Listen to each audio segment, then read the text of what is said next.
আল্লাহ রসুল সাল্লাল্লাহু আলাইহি ওয়াসাল্লাম হাদিসে পাকের মধ্যে যাকাত আদায়কারীদের বিভিন্ন ফজিলত বর্ণনা করেছেন। আল্লাহ নবী সাল্লাল্লাহু আলাইহি ওয়াসাল্লাম বলেন, মান আদ্দা যাকাতা মালিহি ফাকাদ যাহাবা আনহু শাররুহু। আল্লাহ রসুল সাল্লাল্লাহু আলাইহি ওয়াসাল্লাম বলেন, যে ব্যক্তি তার মালের যাকাত আদায় করবে তার মাল থেকে তার খারাপি দূর হয়ে যাবে। এই হাদিস থেকে আমরা পরিষ্কার বুঝি, যাকাত ফরজ হওয়ার পর যদি কোনো ব্যক্তি যাকাত আদায় করে তার মালের মধ্যে যে অমঙ্গল আছে আল্লাহ রাব্বুল আলামিন তার অমঙ্গল দূর করে দিবেন। কিসের মাধ্যমে এটা হবে? যাকাত আদায় করার মাধ্যমে।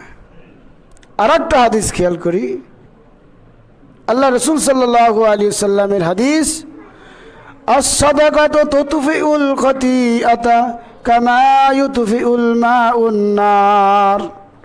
সদকা গুনাহকে মিটিয়ে দেয় যেমনিভাবে পানি আগুনকে নিভিয়ে দেয়।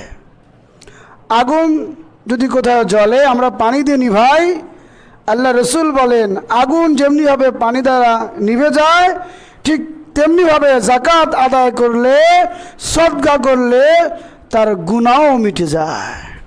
সম্মানিত উপস্থিতি, অবশ্যই আমাদের যাকাত ফরজ হলে আদায় করতে হবে।